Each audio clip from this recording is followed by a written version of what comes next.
Планерските куќи кои прифатиле да цртаат детални урбанистички планови за еден денар под лупа на антикорупцијската комисија. Во пакетот ќе се истражува и општина Центар, која токму за оваа сума изнајмила планерска куќа за изработка на детален урбанистички план. Антикорупционерите сметаат дека овој случај треба да се отвори за да се утврдат евентуални ризици при склучување на коруптивни договори во постапките за јавни набавки при изработка и ревизија на дуповите во општина Центар. Сведоци сме и сами дека во општина Центар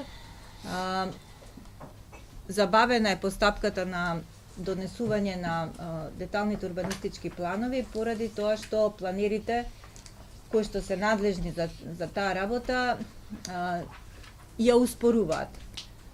Тие што учествуваат во изработка на плановите всушност се ангажирани за да изработат за 1 хектар за 1 денар, да планираат 1 хектар за 1 денар.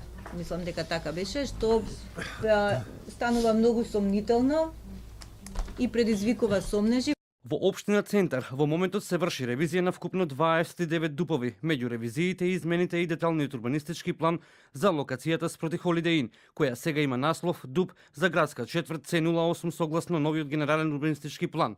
Се уште важечкиот дуп кој се наоѓа под мораториум бил изработен од планерската куќа Build Urban, истата фирма која повторно е ангажирана од страна на градоначалникот Богдановиќ да го направи новиот дуп. Вкупната сума за изработка на новите детални урбанистички планови изнесува 178.000 евра. Се работи за рамковна спогодба со повеќе компании, меѓу кои е планерската куќа Build Urban, чија понуда била од 1 денар.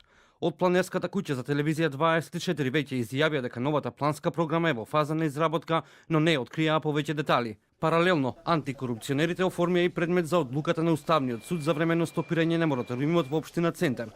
Од антикорупцијската за телевизија 24 велат дека постапуваат по иницијатива на Сдруженијето О2.